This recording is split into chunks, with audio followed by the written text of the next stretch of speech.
ubundi ntabwo bisanzwe ko usanga hari abantu bafite impano zimeze kuriya, ni babiri kandi baravukana, bacanga benshi iyo bari kwerekana impano zabo, ibyo bakoze bari kwereka abantu. Sometimes bamwe na bamwe bavuga ko yaba ari ubundi bumaji ku ruhande bafite, abo nta bandi n'abana ba mbere ni Rwatanga Busaje, uwa kabiri ni Rwatanga Fontaine, ni abana bafite impano yo gukora ibikoresho by'ikoranabuhanga, cyane cyane imodoka. Ndabasuhuje, niba ari ubwa mbere ugeze kuri iyi channel ya Mr Birori TV, kora subscribe, share, like and comment.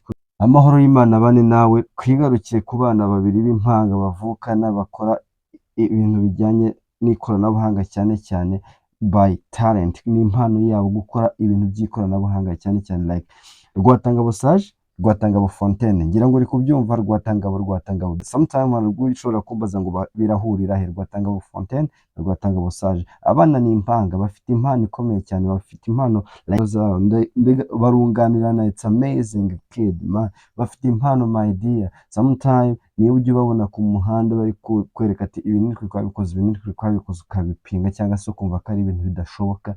No, nibo babyikoreye, nk'uko uri kubireba kuri iyi video, nk'uko uri kubyumva muri iki kiganiro, nibo babyikoreye. Babigenza gute rero? Ubundi ntabwo bisanzwe ko usanga abana b'impanga bavukana babasha gukora ibintu bimeze gutya nta wundi bushobozi bundi buri ku ruhande.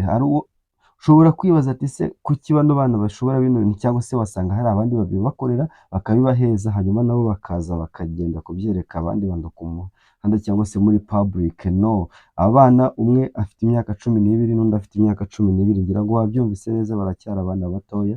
Nta n'umwe wigeze wiga mekanike, nta n'umwe wabo bafite imodoka, nta n'umwe wigeze wenda aba ahantu hari imodoka. Byose ni impano, talent. Byose ni impano like talent. Yeah, birashoboka neza ko umwana ashobora kugira impano like bimeze gutya nk'uko uri kubibona, ariko nanone kugira ngo afate umwanzuro wo kubya application ni ikindi kintu nanone kiba kigoye, ni ikindi kintu nanone kiba kimeze nk'igitangaza. So kubera iki rero abantu batizera ko, cyangwa se ku muntu utiyumvisha neza ko hari umwana ukiri muto ufite imyaka 12 byongeye nanone ni impanga baravukana, ugasanga noneho bafite impano imwe. Dore uko bisobanura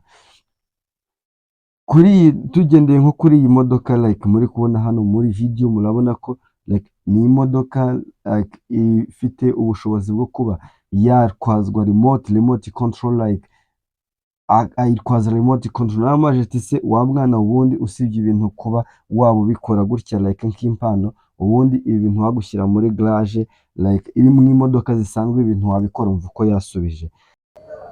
Rwatanga Busaje, usibye wenda kuba ibi bintu bikora mu buryo bw'ibikarito like ubundi wagushyira muri garage, sibyo? Wagushyira muri garage y'imodoka zisanzwe, ibi bintu wabikora? Yego. Uri siri neza ko wabishobora? Yego. Bivuze nk'ikintu kibura n'ubushobozi n'ibikoresho? Yego. Wow. Ikintu mbura aba ari ubushobozi gusa. Kibura aba ari ubushobozi? Yego. Abana byanze bikunze barashoboye, kandi ngiye mbabonamo ubushobozi nka Mr Birori.